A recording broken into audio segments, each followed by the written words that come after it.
Hey everyone, and welcome to this week's video. This week I have a piece of a maple log. You see me here putting the faceplate on and mounting it on the lathe.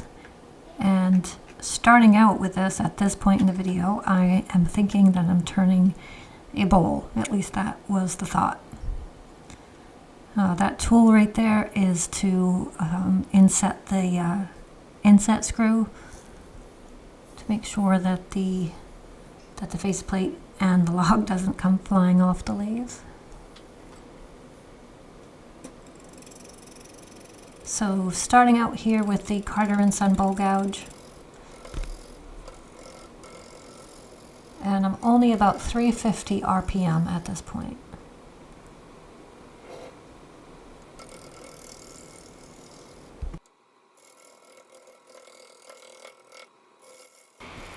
And before we get too far in the video, I am going to ask a favor.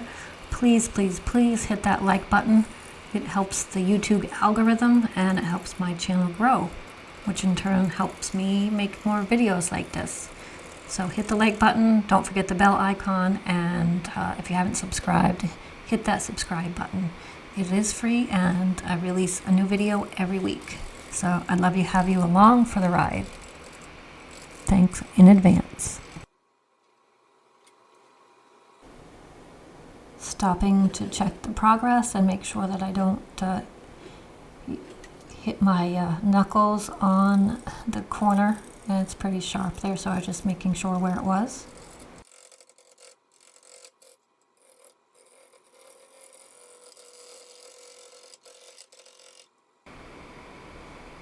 And even though it looks a little rough there, it's expected. I'm just trying to get to the rough shape that I want it. The Carter and Son bowl gouge is an amazing tool. If you haven't tried one yet, I will leave a link in the video description. Not sponsored, didn't provide me any free tools, etc., etc. I just really like them. All the products that I use in this video I will link in the video description in case you're interested in checking them out. If you do, they do go towards supporting this channel. Some of them are affiliate links and some are not.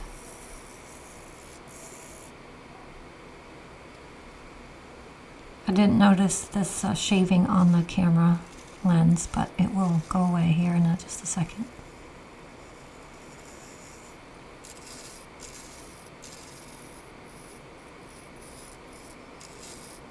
Getting the piece to the rough shape.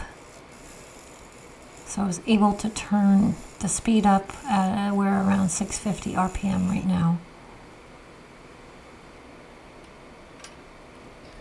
Still have a ways to go to make it round. A little bit of a different angle here gives you a different vantage point. You can see how smooth the Carter and Son bowl gouge just cuts that stuff off like butter.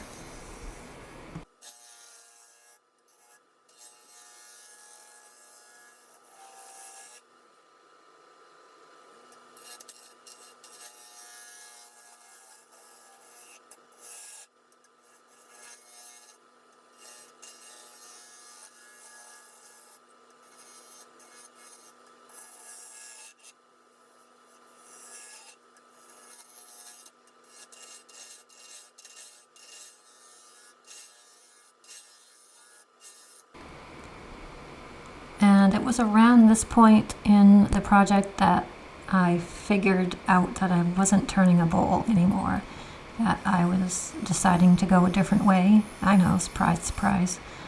But I'm going to be turning, as the thumbnail likely says, a luminary. I don't know if you've seen the luminaries, but they're usually made of paper and they have lights inside them, and sometimes they go on water, sometimes they line pathways, sometimes they're used to memorialize something and to otherwise just look good.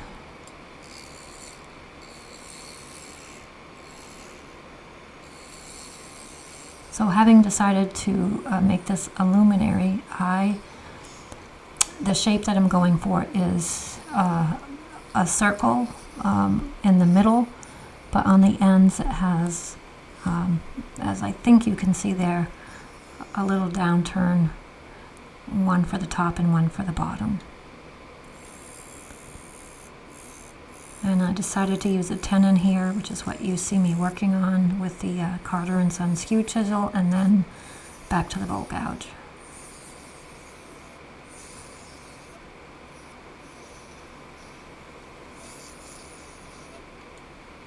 And I know that there are some people who watch my channel who are turners, and some who have never turned anything and watch for entertainment purposes. I appreciate all viewers, so thank you.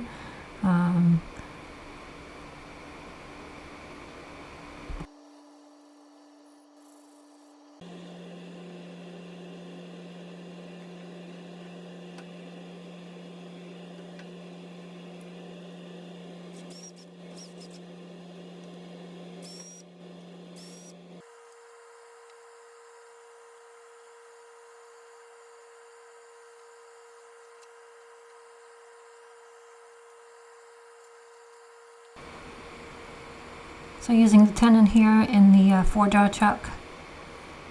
For those of you who are turners who watch this, let me know what is your favorite chuck. I have a Nova G3, but that's all I've ever had. So interested in what other people have, and if you try different ones and which one you like best and why. Here I'm using a Forstner bit to start the hollowing process. The idea here is to hog out as much material as possible before starting the tedious process of getting the rest of it with regular tools. Started with the bowl gouge here, and I went through a few different types of tools just to see what would work best. And that's what I usually do on something like this. I just go back and forth between maybe the bowl gouge and the skew chisel, or in this case I also at one point used the Easy Wood Tools hollower.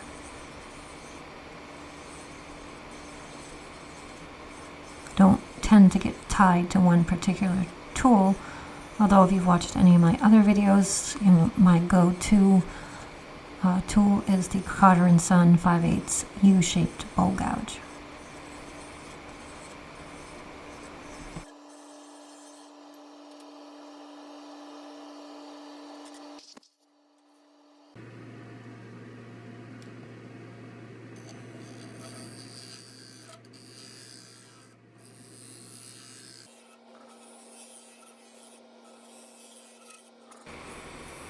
This is the Easy Wood Tools #1 hollower.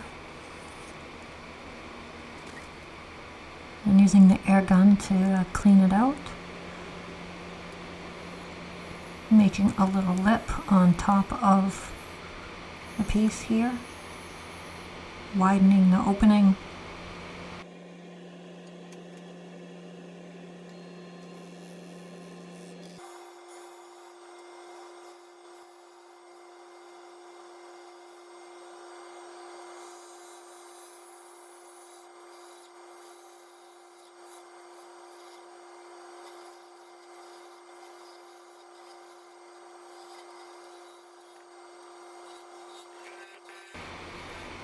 Sorry for the camera shake here. I was hitting the tripod with the back of the skew chisel.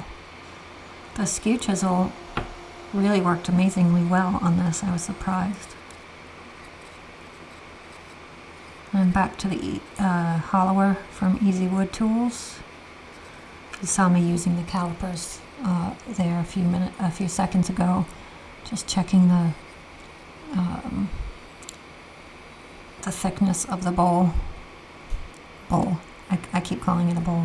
It's not a bowl anymore. It's a luminary. Back with the calipers. The idea here is to turn it as not necessarily thin, but taking away enough material so that it still has some heft to it. It's not going to blow over in the wind, but you'll see why. I'm trying to get as much material removed as possible. You'll see why in a minute. This is a Robert Sorby scraper tool, swan neck. I don't use this one very much. I really need to replace the tip. I think that's why I don't use it. It worked okay here, but I do think it needs a new tip.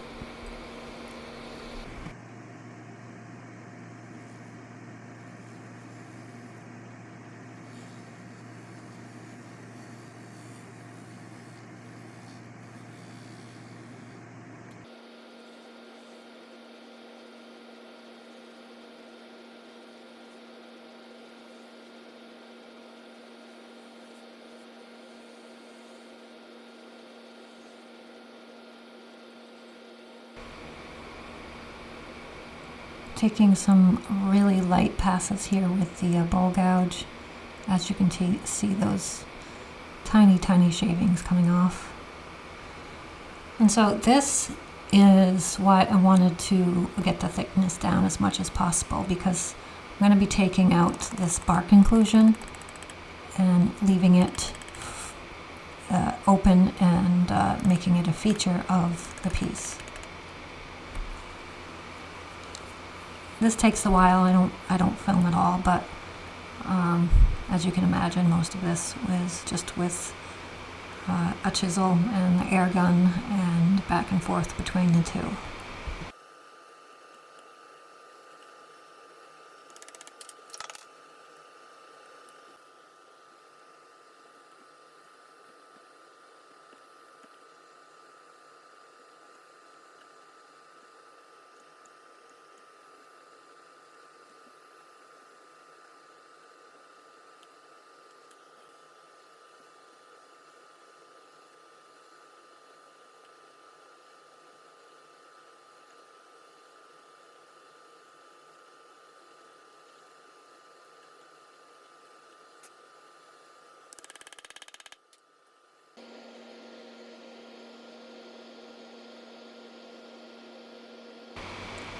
Using some Starbond CA glue.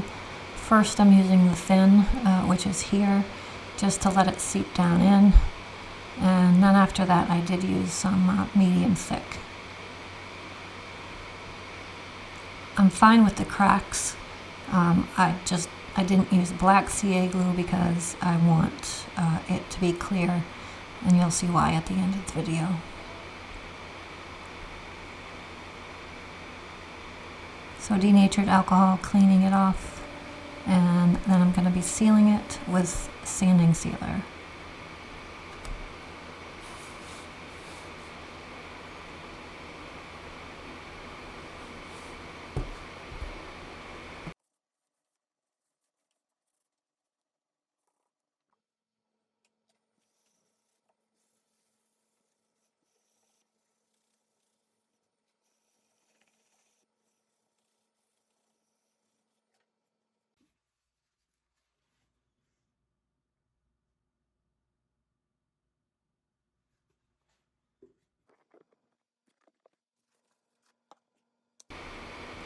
Onto the Axe abrasive paste. This stuff is awesome. If you haven't tried it, there is a discount code in the video description. You can save yourself 15% if you use my discount code, so check it out.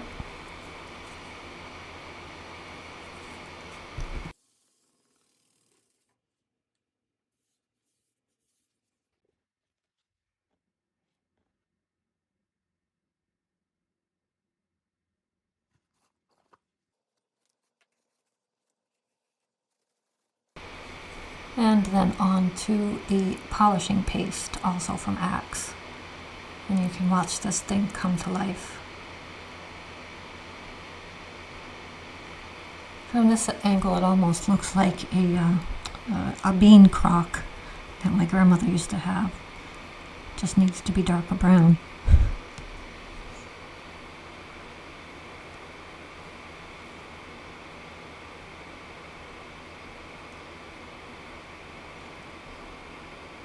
taking it off the lathe here. I'm going to give you a little close-up, and then I'm going to be taking the tenon off, so don't go anywhere. There's still more video left to show you what I'm going to be doing with the piece and how I'm going to highlight those bark inclusions that are no longer there.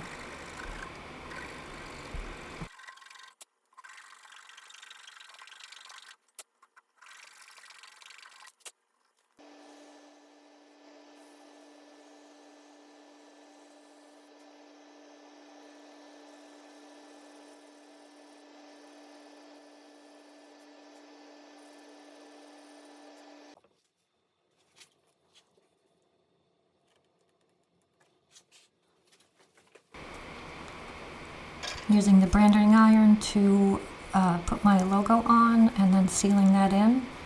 And I will be using the Axe abrasive and polishing paste here as well. I have to get some better gloves.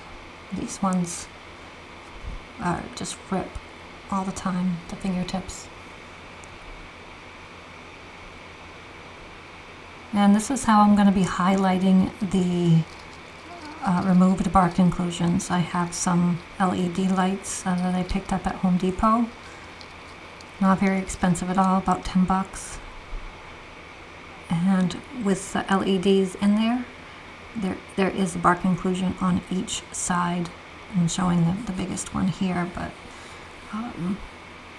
this is my Luminary. Let me know what you think down in the comments. I'd really appreciate hearing what you think. And until next week, don't forget to subscribe, and peace out.